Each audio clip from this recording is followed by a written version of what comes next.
What's up, guys? Raynor here, back again. I'm starting up this new series for Sunday nights that's just going to be kind of a wind down from the week. I suffer from a very mild form of insomnia, and I find that what helps me a lot is if right before I go to sleep, or at least before I get ready to go to sleep, I just take some time and I wind down.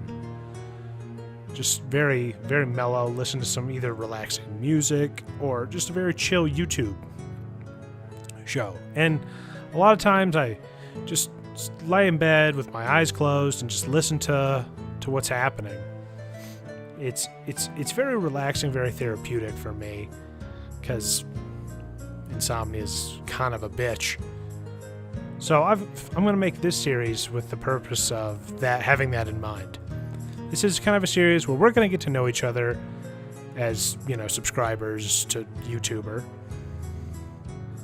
in a little more personal form than just me ranting about my vlogs and whatever. So I'm going to play some really chill games, and we're going to talk about me, and then hopefully, conversely, talk about you. So just know that, we can talk anytime you want. Leave comments down below, sharing some of your story. Who are you? Who am I? All of that action. And we'll get this rolling. I'm going to start off playing Banished here, just because Banished is one of my very favorite games from last year.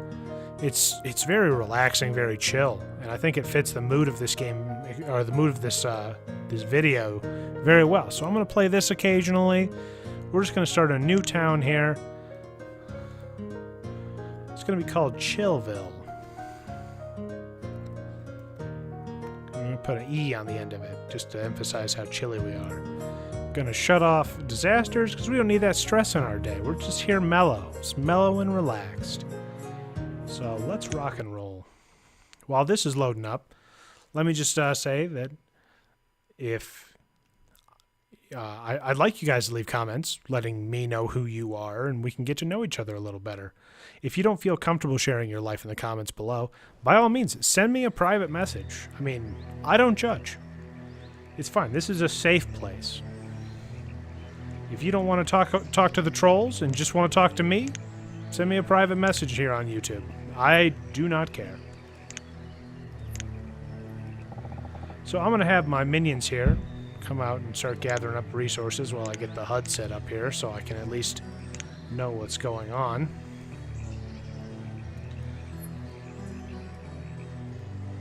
Just going to line this stuff up just about like that. And while I get the kids here rolling on my new town, or our new town, I should say, let's talk a little about me in this first episode. Because I'll be honest, I'm fairly narcissistic. Just because, come on, you've gotta love yourself. If you don't love yourself, who else is going to? And that was a hard lesson I learned in my life, but that's for a later video. Let's start off with a little about me. So, my name, Raynor, not my actual name. We're not going to talk about my actual name because I don't need you guys finding me on Facebook and all that. No one cares. I'm not that interesting. I'm 26, gonna be 27 this year, older than dirt already. I originally came from Michigan. I was born in, I believe it was Coldwater, Michigan, at the hospital there, and moved in with my parents to Battle Creek after I left the hospital. I lived in Battle Creek for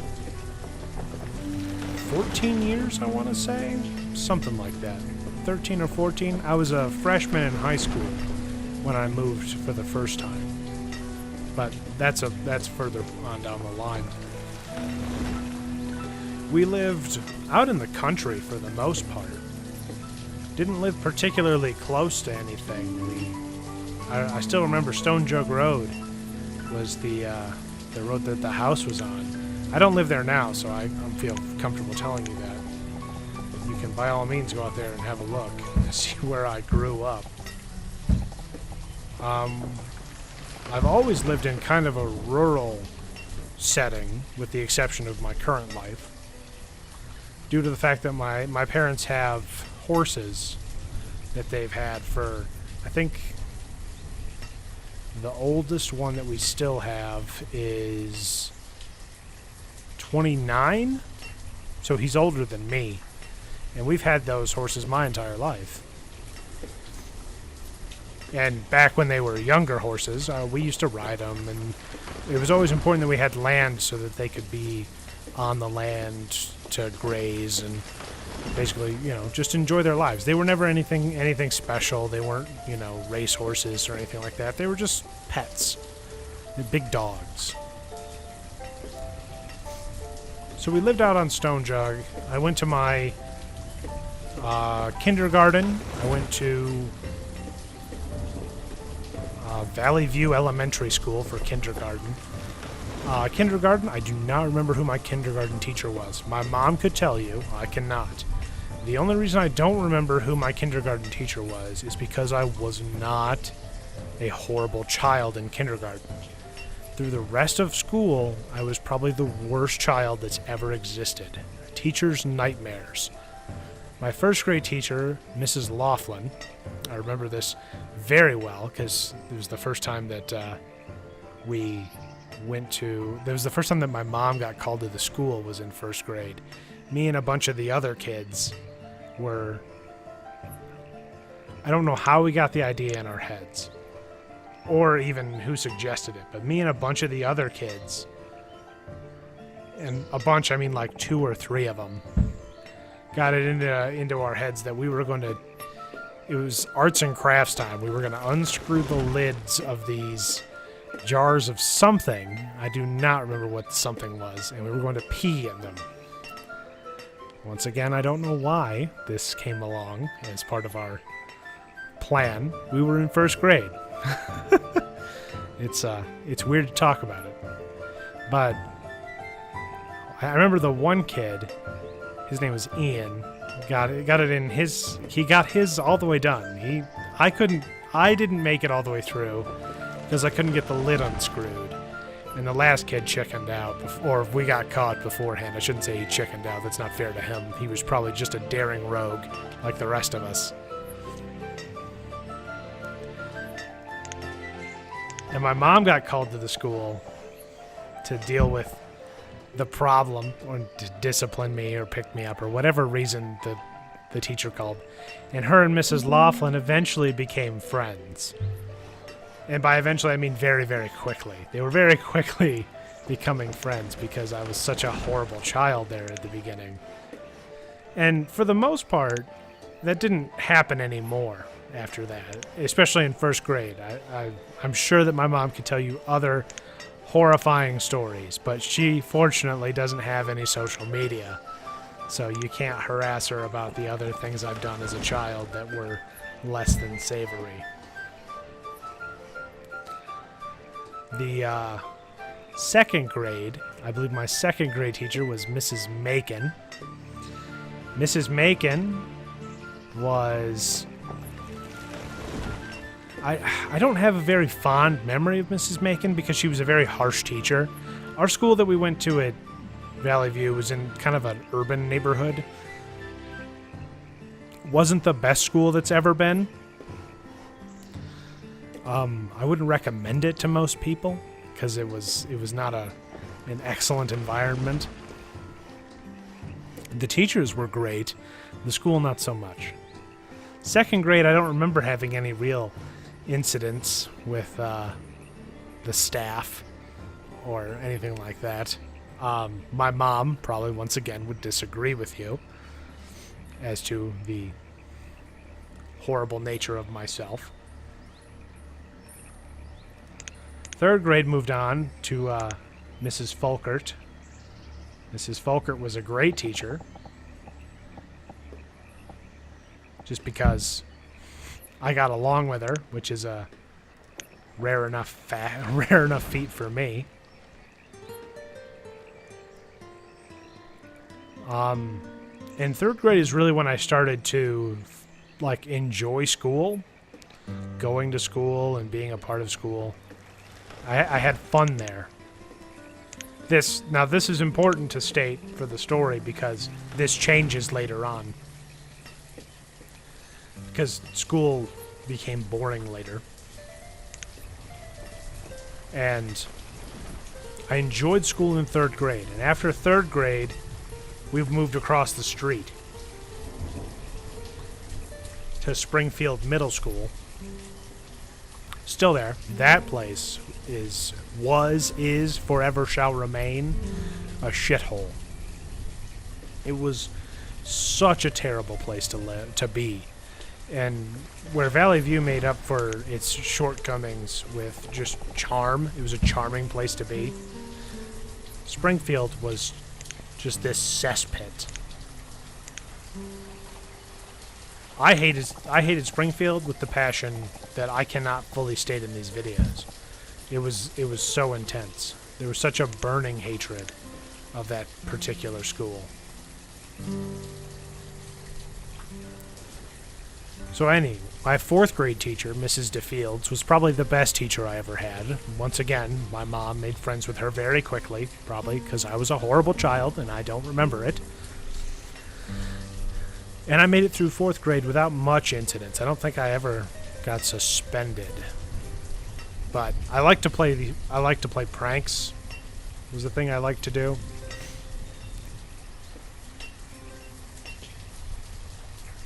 But 4th grade is really when I started to find out that I was not a fan of school because it wasn't challenging enough for me. So I'd get bored and my mind would wander throughout the day. I wouldn't accomplish as much as I needed to accomplish on an assignment or something like that. Homework, I could not be bothered to do homework because there's never been a more pointless thing in the world than homework. Basically the teacher's way of saying, we don't care enough to teach you a lesson today. Here's homework to keep you busy, to make sure you're constantly thinking about school. Couldn't stand it, couldn't be bothered to do it. And for most of my school career, I never did homework. If I could skate by without doing it, that is exactly what I would do.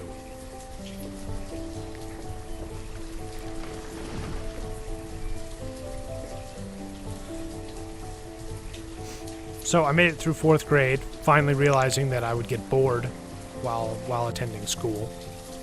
And that knocked me up to 5th grade. In 5th grade, my teacher was Mr. Williamson. And Mr. Williamson was a harsh teacher, and probably one of the best teachers I ever had. Mr. Williamson got into trouble later in life after I had graduated from Springfield Middle School for being too harsh with a student, and the parents got involved, and he eventually lost his teaching license, which was the largest pile of bullshit anyone can ever imagine. I believe the charge on him was he was charged like kicking a student. And I can tell you now from my experience with Mr. Williamson is if he did, and I'm not saying he did, if he kicked a student, no other human being on this planet has ever deserved to be kicked more than that child did. It was that was a kick of love, a kick of mercy to get that child back on track, because that is exactly the kind of treatment that I got from Mr. Williamson. Was you didn't mess around in his class. His class was not a joke. School was not a joke for you. You had to go to his class and you had to learn there. That was your entire purpose. And he taught me more about life than any other teacher I've ever had. Was, this is the way the rest of your life is going to be. You have to sack up and you've got to do it. Nobody's going to do this stuff for you. He was a phenomenal teacher, and I hope he's doing well. I haven't kept up with him because 5th grade teacher, all that nonsense. 6th grade got weird. We started having multiple teachers. My homeroom teacher was Mrs. Lake. There was also Mr. Cumberbatch and Mr. Comeback. Sorry, I got confused there. It's hard to remember all these names. And then Mr. Miller. Mrs. Lake taught English. Mr. Comeback taught science. And then Mr. Miller taught math. And with the exception of Mr. Comeback, these teachers were the laziest teachers I've ever seen in my life. I skated through that grade without much trouble, just due to the fact that I was far too underwhelmed by everything. especially the math classes. And this is the point where I started to fall behind as a math student. It was because I wasn't challenged enough in my endeavors to really just keep my interest at all.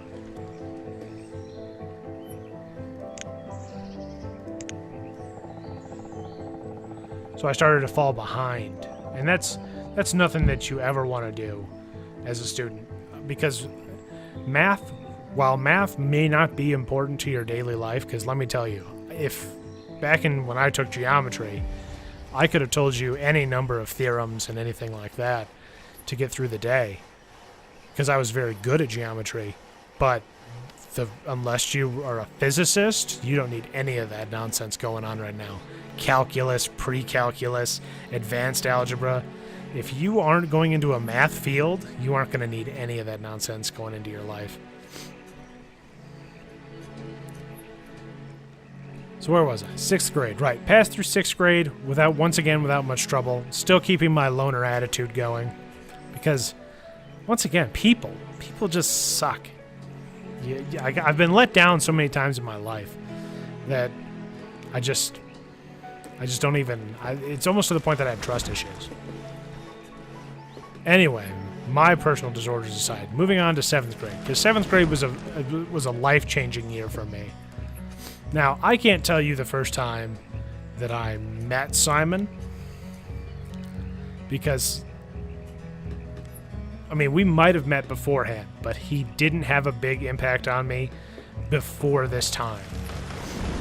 I don't remember because it's been a while since I was in 7th grade. Now, I remember my first time that Simon and I really bonded together as friends. And we were in Mrs. Nakase's, I want to say social studies class, but it could have been math as well. Mrs. Nakase was I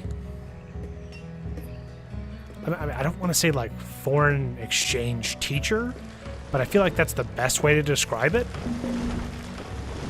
She very seldomly spoke good English. She was a transfer student from Japan, so she spoke with a very thick accent, and being the terrible children that we were, would often try to make her say things that we thought was hilarious for her to say with her thick accent. And they were obviously very cruel. But so nobody took her classes seriously. Most of us got very poor grades in that class because there was no point in focusing on a teacher that you couldn't understand. So one day, Simon and I were sitting at this table, and I remember who was sitting at our table. I was sitting at one end, Simon was sitting at another, or I shouldn't say another, the opposite end of the table.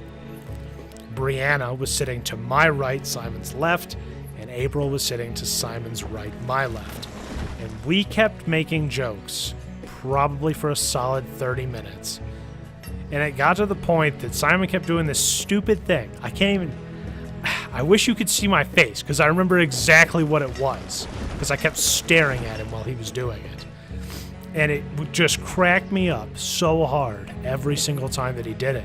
We eventually just got sent to the principal's office by Miss Nakase, who had no idea what she was doing, and obviously freaked out and sent us to the principal's office, which was a complete overjudgment of what was going on. It's not like we were selling drugs.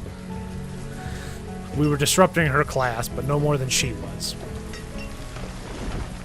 So we get down to the principal's office, and the principal, Mrs. Stern, Mrs. Stern, she was like a former naval officer, and she earned her name because she was one of the most intimidating people I've ever met, and also just a terrible principal because she didn't know what kids were.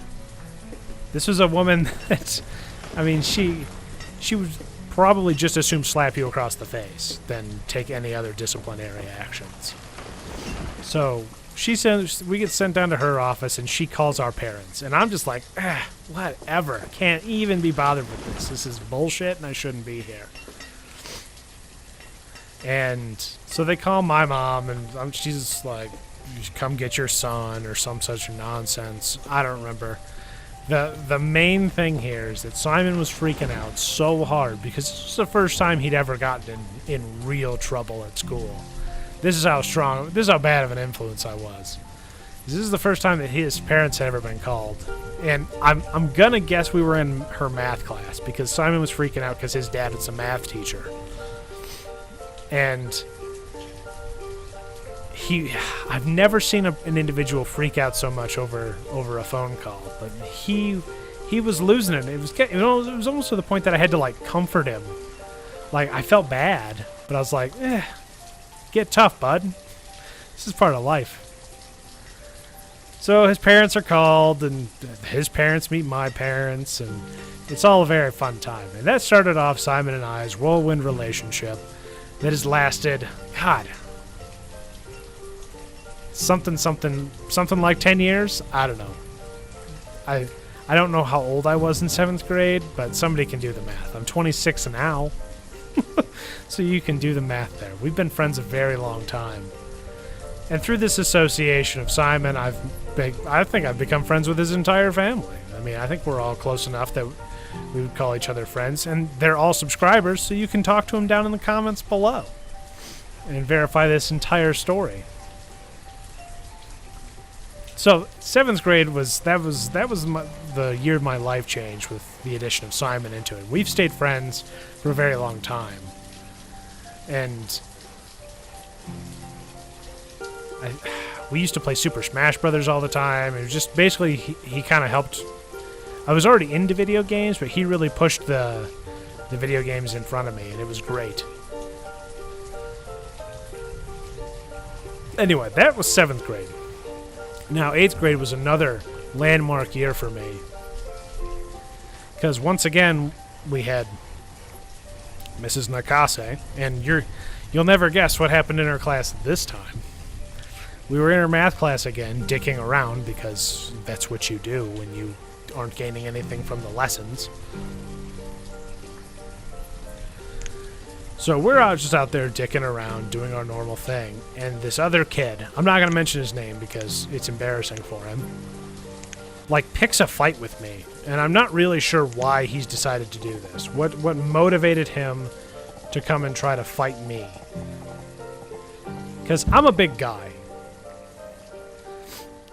To be fair, he was about the same size as me, but he wasn't nearly as I would say vicious as I am. I have a very short temper. I like to call it a wet fuse. It takes a while to get going, but once you get that son of a bitch lit, I am going to blow up in your face. Now, this kid had been messing with me all day in this class, and I don't know what his problem was. But I remember this clarifying moment. We were doing some sort of stupid math exercise that involved counting beans. And this kid kept throwing beans at me throughout the whole day. And it was to the point that I was getting pissed. So it came to the end of the class period and we had to clean up the damn beans. And the kid threw my binder into the trash can and spit on it. And that was the straw that broke the camel's back. So I pushed the kid and, said some harsh things, and he said some harsh things and pushed me back. And then he said the most beautiful sentence I've ever heard in my life: touch me one more time, see what happens. And being the scientific human being that I am, I naturally had to push this individual. So I pushed him square in the chest, just 2 hands right off the chest, in the classic instigating a fight maneuver. And when I did this, I don't know what I expected to happen, but he punched me 3 times on my left cheek in rapid succession. It was a very eye-opening experience because I've never been punched before. This was my first time being punched in the face, and it was very just clarifying moment of, is this happening? What is this? What is this feeling I have? And I can tell you, I don't remember much that happened after he hit me 3 times, but I can tell you now he didn't hit me again. And I'm told that I won gloriously. Because there were a couple of long, winding punches that connected with this individual. And I knocked one of his teeth out, one of his rear molars, and once again sent to the principal's office. Mrs. Stern was thrilled. I got picked up by my dad this time. My dad, being the individual that he was, told me to just get in the car. Got in the car, drove home, sat down and had a long talk. And I remember the first thing my dad said to me. He sat me down in the guest bedroom on the bed where the computer was, where my mom was working, shut the door, and me and my mom and my dad sat down in the kind of semicircle that you sit in when you're in trouble as a child. The first thing my dad said to me is, "Well, did you win?" And I nodded and said, "Yeah, Dad. Yeah, I won." And what followed was a long, winding conversation about responsibility and various things of that nature. So I proceeded through, and then after that, I had out-of-school suspension for, I think, 2 days, and then in-school suspension for 3 days, which, come on, really? Like, in-school suspension? What kind of joke is that? It's like the laziest excuse ever. You have to sit in a room with all the other bad kids and just basically sit there all day and usually do something disciplinary, like make a poster on why you shouldn't fight or some dumb bullshit like that. So I did all of that and went back to class, and the kid that I kicked the ever-loving shit out of, we were friends for a while, just because, you know, you don't kick somebody's ass as hard as you do and then be expected to be in contact with each other and not kind of be friends. I shouldn't say friends. We were peaceful with each other while after the incident, which is I think that's one of that's the best you can hope for in that kind of situation. So I moved through the rest of 8th grade, barely skating by Miss Nakase's classes again because 1, can't understand the teacher, 2, bored. Well, I've been rambling on for about a half an hour now, and we're about to get up into high school. And high school is another fun time of me being a degenerate.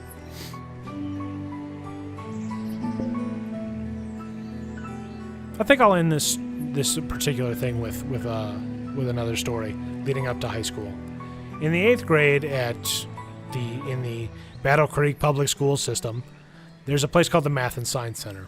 The Math and Science Center is a place for advanced students to take advanced courses, supposedly college-level courses that you take I think there's a couple of them you can take for college credit. They're just advanced classes.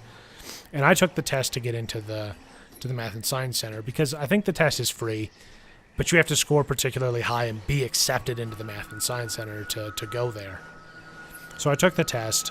I remember my score I think I got a 75 in math because I was bad at math at this point, but somehow knew enough to pass enough of these tests.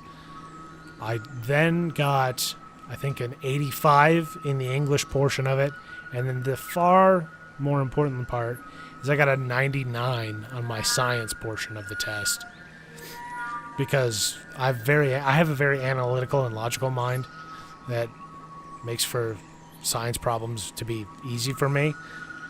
Now, that being said, science and math are very close to each other, which makes the next part of the Math and Science Center story kind of a dark one.